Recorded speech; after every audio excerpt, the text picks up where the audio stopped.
În ultimul deceniu, Polonia s-a remarcat prin stabilitate economică și prin importanța tot mai mare pe care o are în această parte a Europei. O țară care are de oferit o lecție prețioasă de istorie, în care sunt de toate: povești captivante, castele semețe ale cavalerilor medievali, dar și urme adânci ale ororilor săvârșite în timpul celui de-al doilea război mondial. Polonia este o îmbinare de tradiționalism și modernitate.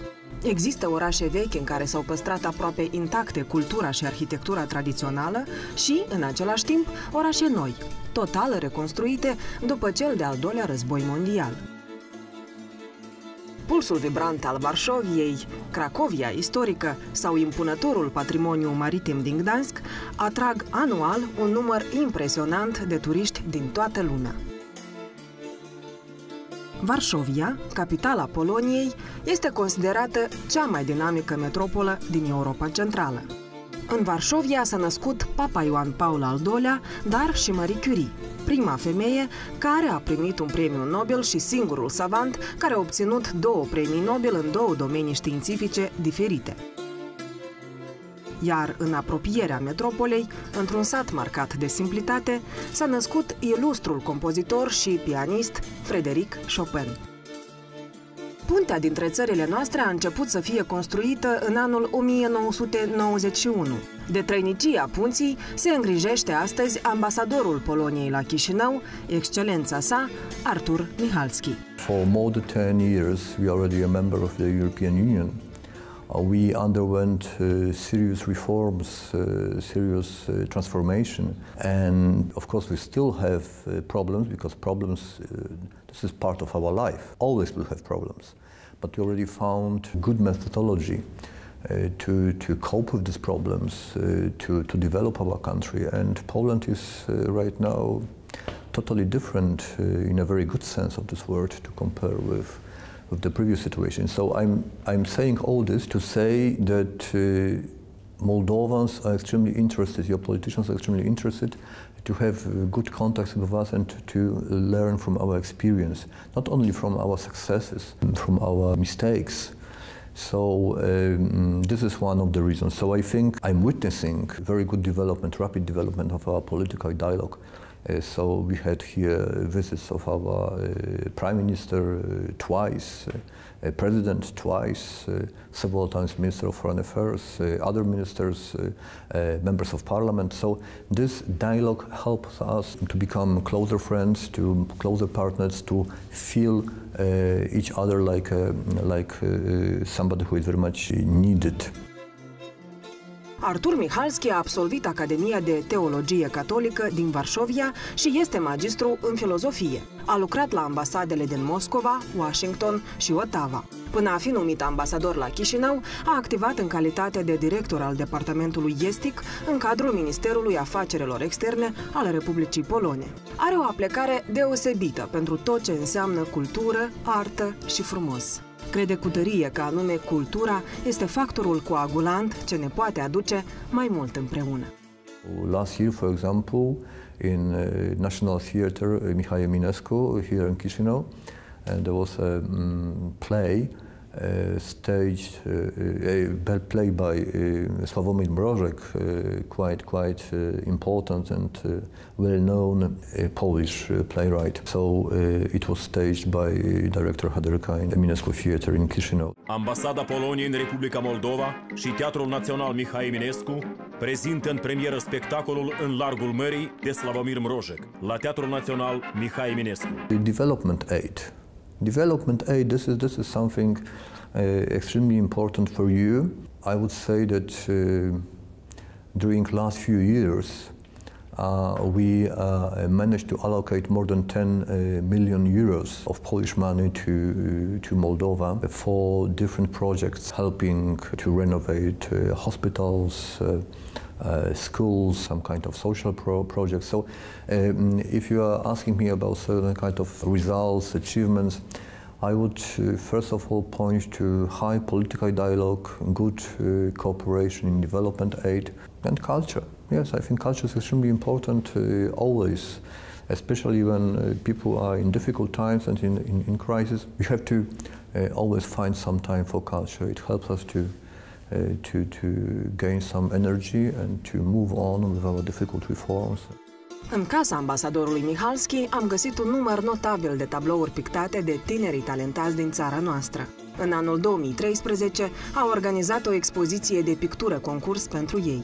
Ulterior, pentru o perioadă, a expus lucrările și în reședința domniei sale, ca să le poată admira toți acei care îi trec pragul.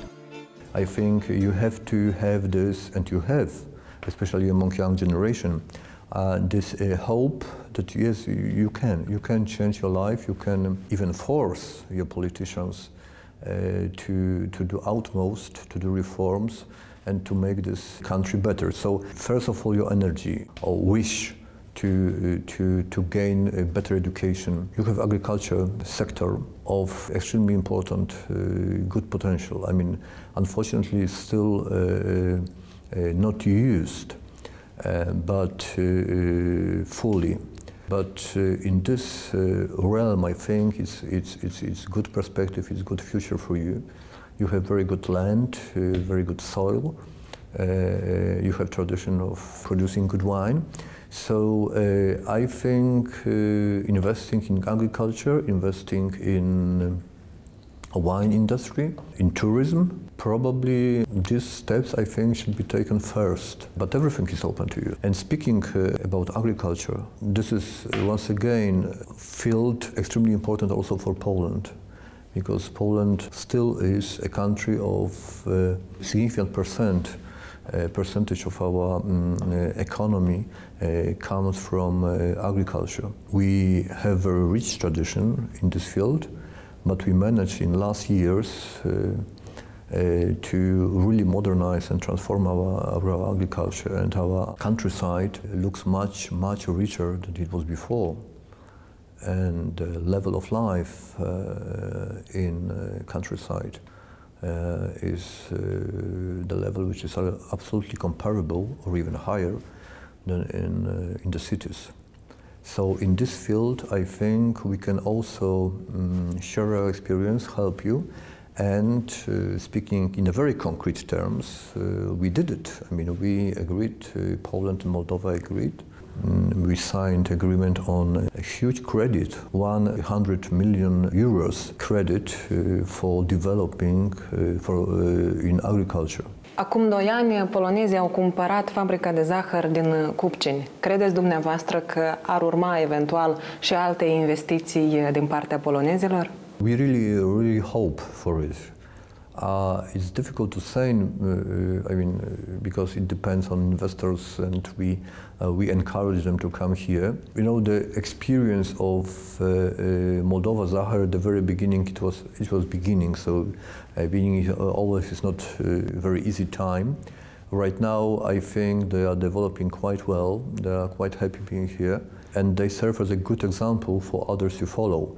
And I mentioned about the Polish credit. We really I hope that with this very significant financial support, some of Polish business which will use this means will stay here for longer, will root themselves here, and will be very important for not only for own profit, but also for the development of Moldova. You need foreign investors.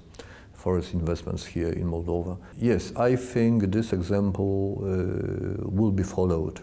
And especially right now, when you are already after signing the association agreement, right now you will be implementing these provisions of DCFTA. Implementation of this provision will help you to create more favorable conditions for foreign investments. And year by year, you will see results. It will be better. Moldova will be transformed and modernized. One of the big problems, and we are speaking out loud about this everywhere, this is corruption.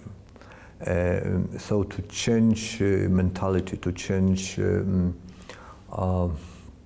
the way you want to create your own life is extremely important. Do not use shortcuts. Shortcuts sometimes are extremely dangerous. If you use shortcuts in wood or in mountains, you can lose your life. So there are some rules, and these rules means also to play fair without corruption. La 4 iunie 1989, Polonia a intrat într-o nouă eră a istoriei sale. În acea zi, pentru prima dată în blocul comunist, opoziția democratică a câștigat alegerile. 2 luni mai târziu a fost format un guvern non-comunist, zguduind întreaga Europa Centrală și de Est, marcând începutul sfârșitului unei epoci care a culminat în același an cu căderea zidului Berlinului și cu Revoluția de la București.